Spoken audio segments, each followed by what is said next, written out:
والدان جناب فاطمہ زہرا سلام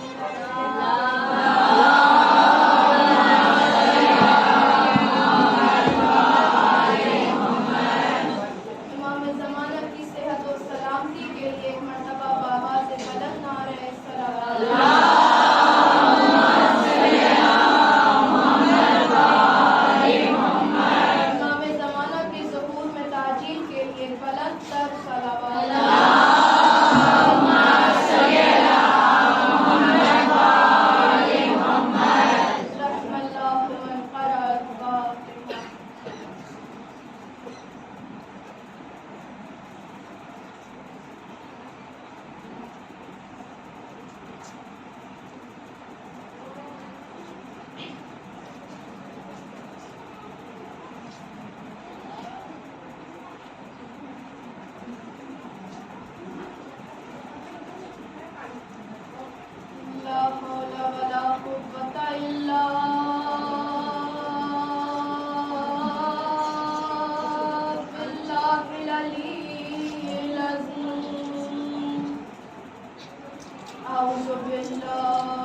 خداوند متعال شہزادی کونین بنت جناب رسول الثقلین مادر حسنین صدیقہ طاہرہ راضیہ مرضیہ بطول عذرا بی بی جناب فاطمہ زہرا سلام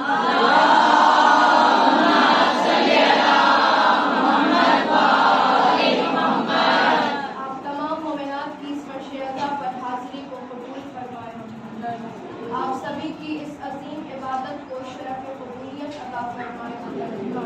جس محبت کے ساتھ، جس خلوص کے ساتھ آپ سب اس فرش عطا پر آئی ہیں، بی آپ سب کے آنے کو قبول کریں، آپ سب کے گریے کو، آپ سب کے آنسوؤں کو، آپ سب کے غصے کو بی قبول کریں۔ ہمیں کوئی غم نہ دے سوائے غم حسین کے۔ پڑھنے والے بھی سلامت رہیں بھیجنے والے بھی سلامت رہیں۔ ہر عزادار کو بیوی اپنے حفظ و امان میں رکھیں، مولا کے علم کے سائے میں رکھیں۔ جس جس کے دل میں جو بھی حاجت ہے وہ اس فرش عزائے حسین پہ صدقے میں جناب سکینہ کے شہزادی کونین سے مانگ لیجیے۔ یقیناً بی بی اپنی پوتی کے صدقے میں آپ کی ہر ایک جائز حاجت کو قبول کریں گی۔ مل جل کر بلند ترین نعرہ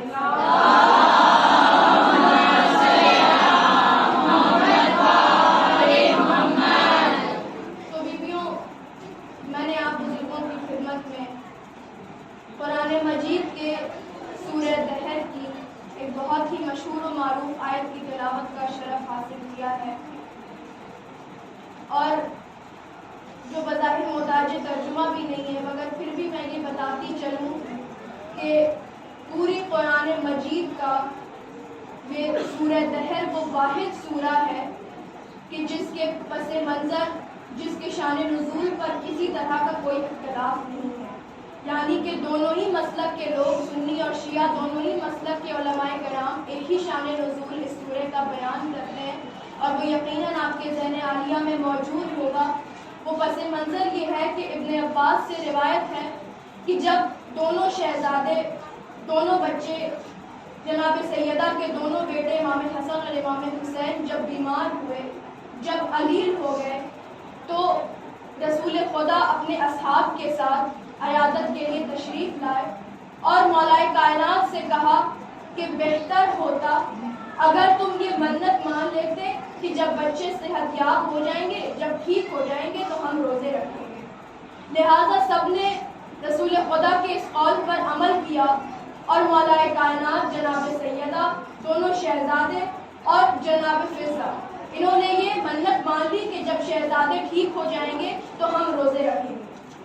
اور میں یہاں پہ عرض کرتی چلوں کہ یہ منت کے ماننے میں جناب فضہ بھی برابری کی شریک تھی، اور میں یہ بھی بتا دوں کہ یہ وہ بیوی تھی کہ جنہیں رسول نے اپنی بیٹی کہا، بطول نے جنہیں اپنی بہن کہا، حسن و حسین نے جنہیں اپنی ماں کہا۔ اور میں یہ بھی بتاتی چلوں کہ جناب فضہ کی اگر فضیلت کو اگر دو جملوں میں بیان کروں، ویسے تو یہ ایک الگ موضوع ہے، لیکن پھر بھی اگر دو جملوں میں اس بیوی کے مرتبے کو، اس بیوی کے مقام و منزلت کو پیش کروں، تو جب یہ بیوی شہزادی تھی حبش کی، اور جب یہ وہاں کا تخت و تاج چھوڑ کر آئیں، جب اپنی نالین باہر رکھ کر آئیں جناب سیدہ کے دروازے پر، تو پہلے تو معرفت کے ان درجوں پر فائز نہیں تھی، مگر جب شہزادی کونین کے ساتھ رہنا شروع کیا، جب پنجتن پاک کو دیکھا، کچھ اس طرح سے معرفت کے درجے طے کیے ہیں جناب فضہ نے کہ پوری کائنات آدم و عالم کی یہ وہ واحد خاتون ہے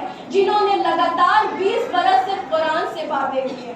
عام باتیں کرتے سوال جواب، اس نے بھی بی بی قرآن کی آیتیں پڑھ پڑھ کر جواب دیا کرتی تھی، اپنی جانب سے ایک جملہ بھی بی بی نے استعمال نہیں کیا، اور 20 برس فقط قرآن سے باتیں کی ہیں۔ صلوات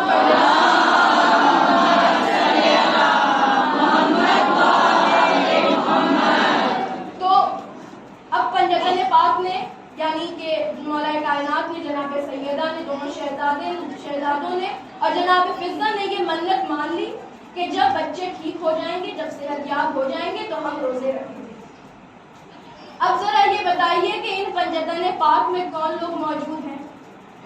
تو وہ رسول موجود ہیں جو وجہ تخلیق کائنات ہے، وہ رسول، وہ سردار کہ جو مولائے کل بھی ہے، جسے قدرت نے کبھی طٰہٰ کہا، کبھی یاسین کہا، کبھی مزمل کہا، کبھی مدثر کہا، کبھی بشیر کہا، کبھی نذیر کہا، جو حسن اول ہے، جو عشق اول ہے، جو عدد اول ہے، جو تعمیر اول ہے، جو تصویر اول ہے، جو گنتی کا پہلا عدد ہے، جو وجہ تخلیق کائنات ہے، اور جو رحمت للعالمین ہے۔ صلوات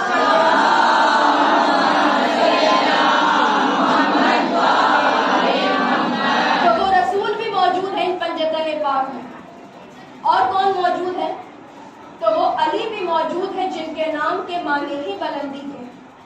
اللہ نے اگر خود کو علی کہا تو مولا کائنات کو بھی علی کہا، اللہ نے اگر خود کو ولی کہا تو مولا کائنات کو بھی ولی کہا، اللہ نے اگر خود کو مولا کہا تو علی کو بھی مولا کہا، اور صرف نام نہیں عطا کیے بلکہ وہ ساری صفات بھی مولا کائنات کو عطا کی جو ان ناموں میں پوشیدہ ہے۔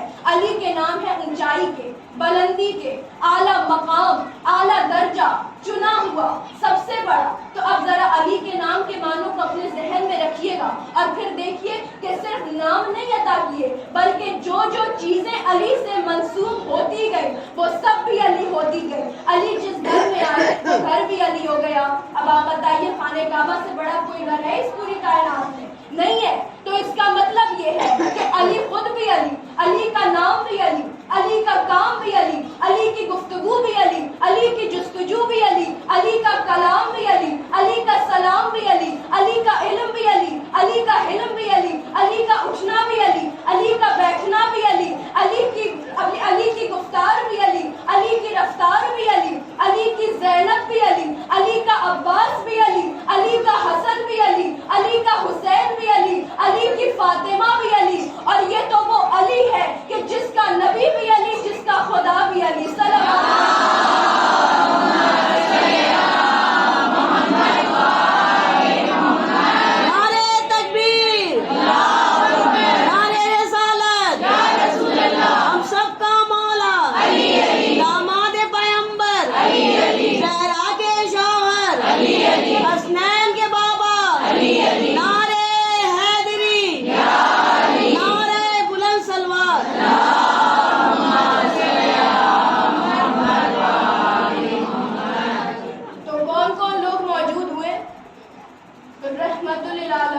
احمد مجتبی محمد مصطفیٰ صلی اللہ علیہ وسلم۔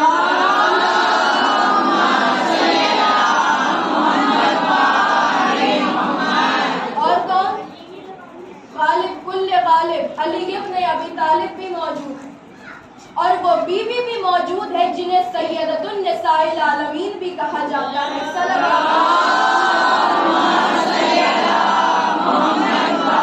علیہ وسلم۔ تو یہ کون بیوی ہے؟ یہ کون شہزادی؟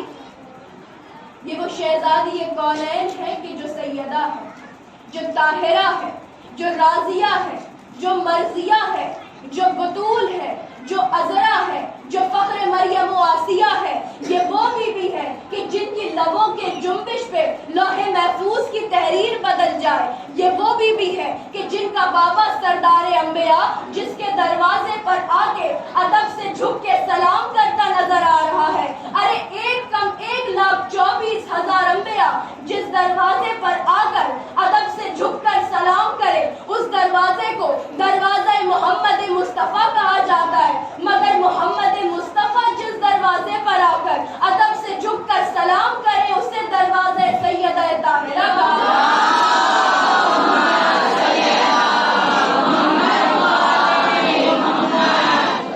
تو یہ وہ بیوی ہے، یہ وہ شہزادی کون ہے کہ جو اپنے پاکیزہ لبوں سے اگر یہ کہہ دے کہ بچوں سو جاؤ، صبح تمہارا درزی تمہارے کپڑے لے کر آئے گا، تو پھر فرشتے کی اتنی ہمت نہیں کہ وہ در سیدہ پر آ کر یہ کہے کہ میں فرشتہ ہوں، بلکہ وہ یہی کہے گا کہ انا قیاد الحسنین، میں حسنین کا درزی ہوں۔ صلوات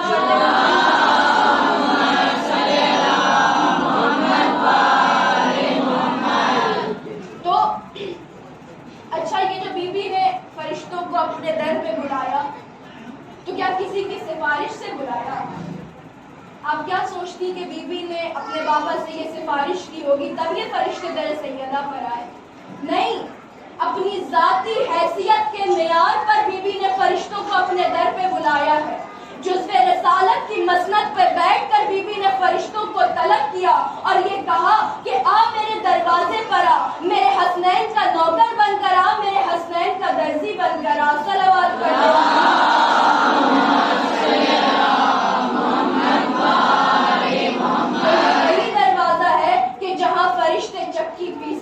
چکی چلانے کے لیے آتے ہیں، یہ وہی دروازہ ہے جہاں فرشتے جھولا جھلانے کے لیے آتے ہیں، یہ وہی دروازہ ہے کہ جہاں فرشتے حسنین کے نوکر بن کر آتے ہیں، یہ وہی دروازہ ہے کہ جہاں فرشتے حسنین کے درزی بن کر آتے ہیں۔ صلوات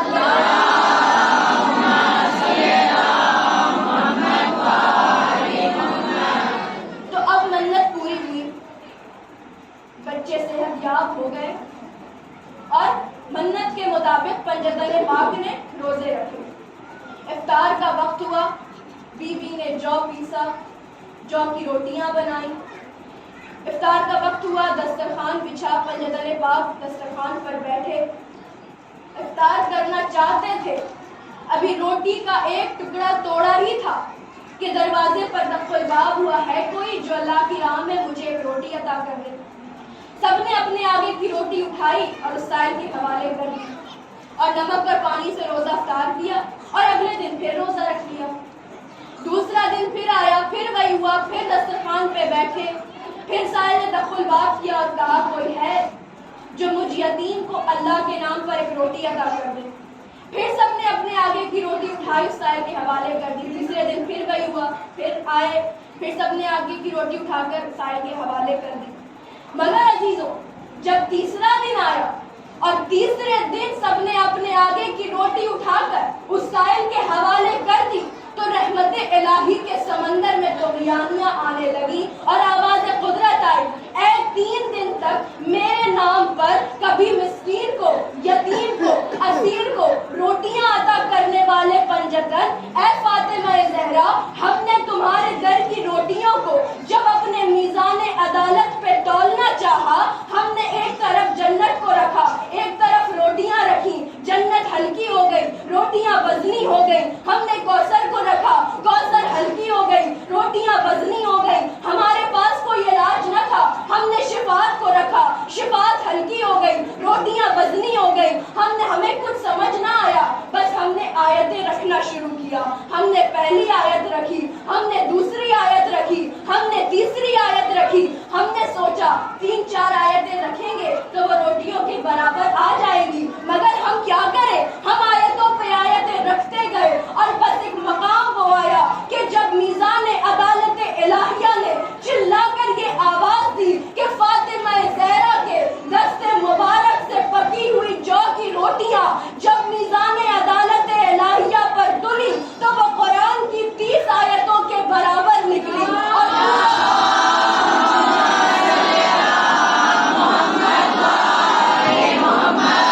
پورا کا پورا سورہ دہر بیوی کی شان میں نازل ہوا۔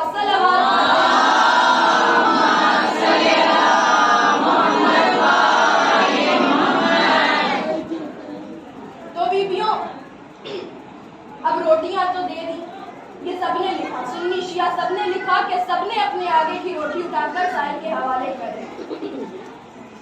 تو مگر مولانا مودودی نے اپنے مقالے میں یہ لکھا تھا کہ یہ جو 3 دن تک فرشتے در سیدہ پر آتے رہے اور روٹیاں لے کر جاتے رہے، مجھے نہیں لگتا یہ کوئی مکے مدینے کی کوئی عام فقیر ہوگی، اس لیے کہ ان کے آنے کا جو تسلسل تھا، جو تواضع تھا، وہی لمحہ، وہی وقت، وہی انداز، تو کوئی عام فقیر تو ایسا نہیں کیا کرتا۔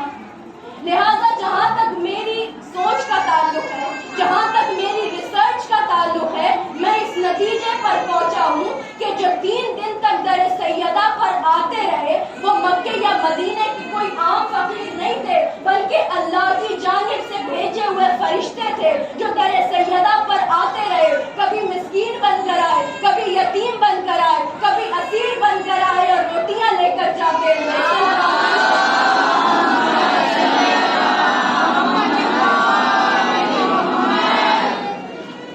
تو اب اس نتیجے سے 2 مسئلے حل ہوتے ہیں۔ پہلا مسئلہ تو یہ کہ اللہ نے ہمیں در پنجتن سے بھیک مانگنے کے آداب بتا دیے اور یہ بتا دیا کہ دیکھو، چاہے تم کتنے ہی بڑے دولت مند کیوں نہ ہو، چاہے تم کتنے ہی عزت دار، کتنے ہی شہرت والے کیوں نہ ہو، مگر جب در پنجتن پہ آؤ، در سیدہ پر آؤ تو بادشاہ بن کر نہ آؤ، اپنے ساتھ غرور کو لے کر مت آنا، بلکہ مسکین بن کر آؤ، یتیم بن کر آؤ، اسیر بن کر آؤ، انکساری کے ساتھ مانگو، یہ تمہیں عطا کریں گے، یہ تمہاری جھولیوں کو بھر دیں۔ مگر یاد رکھنا، جو آداب میں نے بتائے ہیں ان آداب کے اعتبار سے اگر مانگو گے تو یہ تمہیں ضرور عطا کریں گے۔ اور دوسرا مسئلہ یہ حل ہوتا ہے کہ مشیت کی نگاہیں حال کے آئینے میں مستقبل میں آنے والے منکروں کو دیکھ رہی تھی کہ جو آتے آتے یہ کہتے کہ اللہ سے مانگو. یہ وسیلے کا کوئی فائدہ نہیں ہے, یہ وسیلے سے کچھ نہیں ہوتا. جو مانگنا ہے ڈائریکٹ اللہ سے طلب کرو. تو یہ ہے وسیلے کے منکر, یعنی وسیلے کا انکار کرنے والے. اور اللہ یہ آواز دے رہا ہے کہ میں وسیلے کے منکروں کو یہ بتانا چاہتا ہوں کہ بے شک رازق حقیقی تو میں ہوں, مگر ملتا در پنجتن سے ہے. اس لیے میں نے 3 دن تک اپنے فرشتوں کو در پنجتن پہ بھیج کر یہ بتا دیا کہ دیکھو عطا کرنے والا میں ہوں, مگر ملتا انہی کے در سے ہے. ان کے وسیلے سے مانگو, ان کے واسطے سے مانگو. ارے تمہاری حیثیت کیا ہے؟ ہم نے تو بڑے بڑے نبیوں کی دعائیں ان کے وسیلے سے قبول کی ہے. تو شاعر نے کیا خوب کہا کہ فرشتوں نے در زہرا سے پائی روٹیاں اکثر, فرشتوں نے در زہرا سے پائی روٹیاں اکثر, زمین والوں کے ٹکڑوں پہ پلے ہیں آسماں والے. صلوات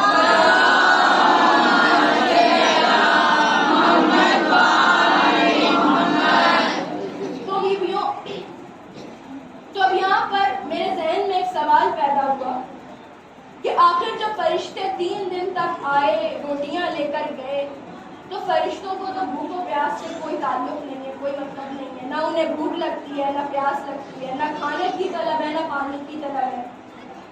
تو میں عرض کروں گی اے میرے پروردگار, آخر یہ تیرے فرشتے 3 دن تک در سیدہ پہ کیا کر رہے تھے جب نہ انہیں بھوک لگتی, نہ پیاس لگتی, نہ پانی چاہیے, نہ کھانا چاہیے؟ تو پھر یہ جو روٹیاں لے کر جاتے رہے, یہ روٹیاں کہاں گئیں, کہاں لے کر گئے؟ تو آواز قدرت آئی, بے شک میں بتانا یہی چاہتا تھا کہ دیکھو رازق حقیقی تو میں ہوں, مگر ملتا انہی کے در سے ہے. اسی لیے میں نے اپنے فرشتوں کو 3 دن تک در سیدہ پر بھیج کر دنیا والوں کو یہ بتا دیا. صلوات پڑھ دے.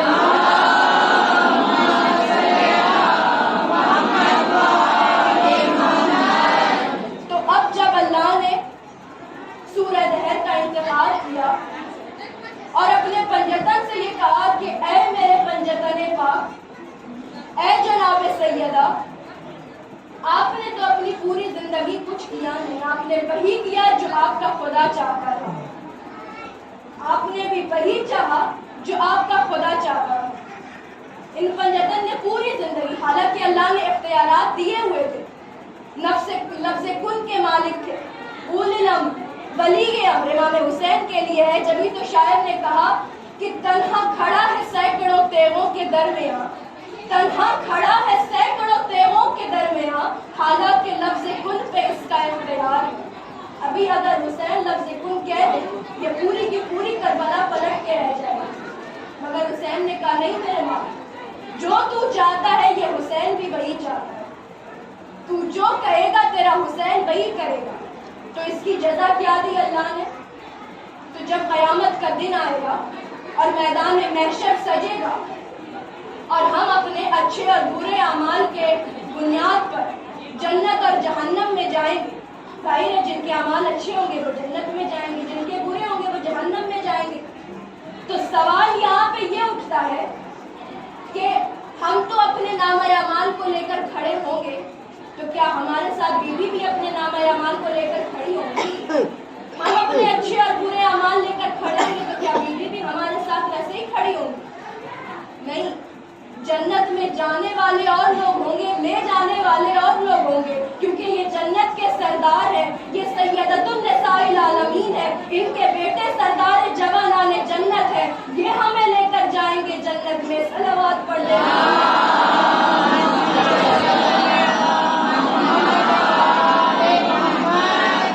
تو بیویوں, اس نیکی کی جزا کیا دے گا اللہ؟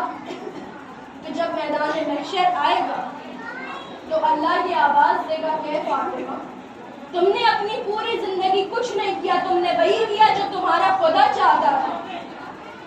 تو لو, آج کے دن تمہارا خدا تم سے کچھ نہیں چاہتا, میں بس وہی چاہتا ہوں جو تو چاہتی ہے.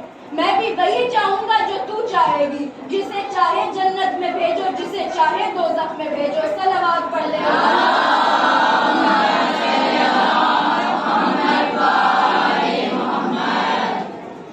تو بس بیویوں, یہ وہی پنجتن ہے, یہ وہی گھرانہ ہے جن کے گھرانے کے لوگوں نے اپنے آگے کی روٹی کبھی مسکین دے دی، کبھی یتیم کو دے دی، کبھی اسیر کو دے دی۔ یہ وہی گھرانہ ہے پنجتن کا کہ جن کے گھرانے کے ان 3 دن کی روٹیوں کے عوض میں قرآن کی 30 آیتیں نازل ہوئی، پورا کا پورا سورہ دہر جن کی شان میں نازل ہوا۔